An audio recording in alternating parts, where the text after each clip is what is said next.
Okay, lots happened since the last time I did a video. This that you're looking at here, here we go, was a 10-foot tall sunflower stalk with a developing flower on top. And we had 3 days of severe storms, and one of them snapped the stem in half. And I cut it down. I could not repair it, unfortunately, but now it's making tiny flowers. But not as much fun as that big one would have been. That would have been a dinner plate size. So, we have another sunflower that was blown down in one of the storms, and it's blooming now. I managed to prop it up. Kind of pretty. Got multiple flowers on it.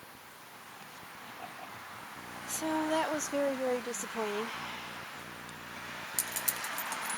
Anyway, we have what appears to be a ton of these thick-walled yellow pumpkins. They're very aggressive, taking over the garden. I'll try to actually get it on screen here. Whoop! There we go. There. It's coming along nicely.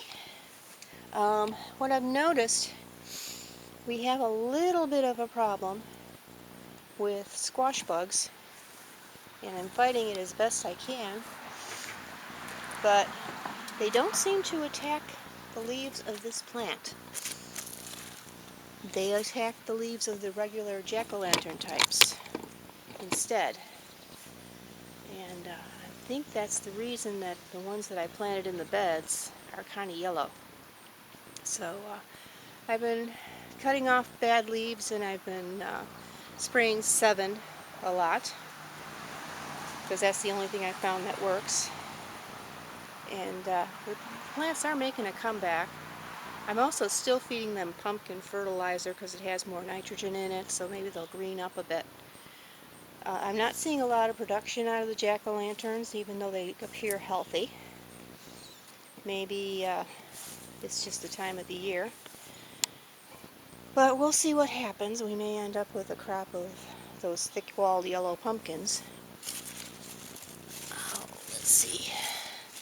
We do have, here we go. This jack-o'-lantern that's growing here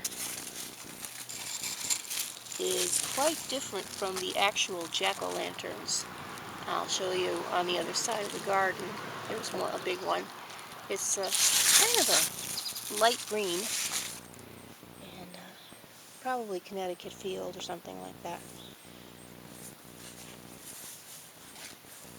Here's another one. Oh, no. This is one of the thick-walled ones. And over here, there's another thick-walled one, hanging off of the trellis here. Growing more slowly than the others, I noticed, because it's hanging off the trellis. These are the ones I planted. These are actual jack-o'-lanterns, and they are recovering from the bug attacks, and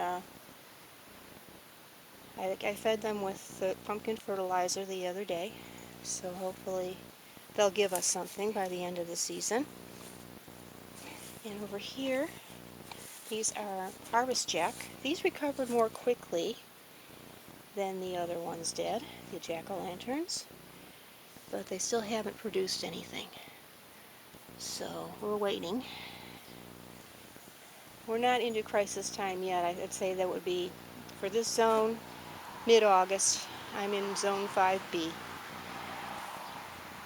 And over here, our little corn makes me laugh. It's starting to put up tassels, and it's still tiny. It's just over 2 feet tall. So we got a little tassel there.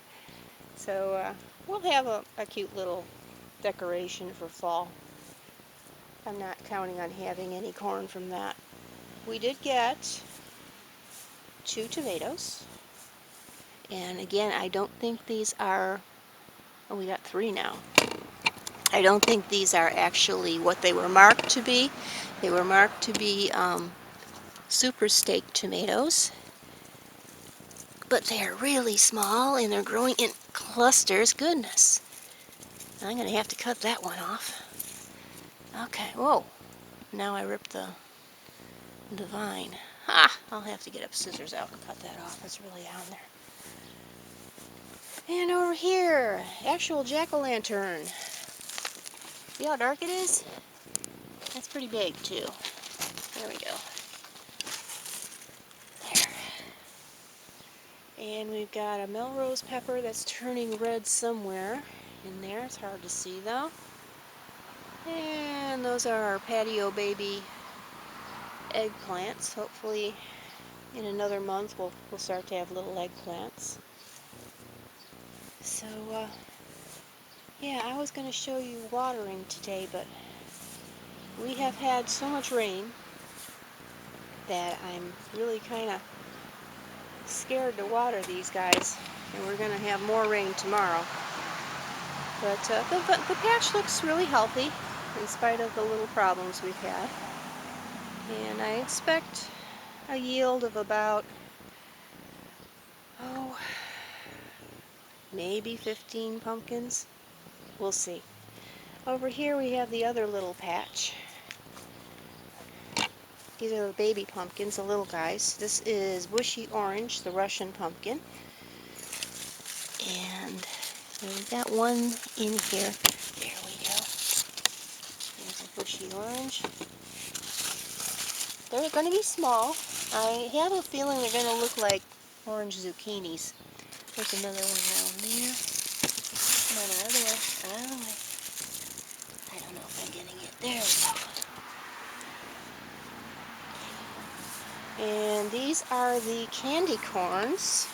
Turns out that they do start off life yellow, and they don't drop their initial blossom. There's the initial blossom, and there's another one coming along, and there's another branch here with, there we go. It is starting to vine out a little bit, so you probably, I'm going to say right now, could grow it on a porch, but in a very, very large container.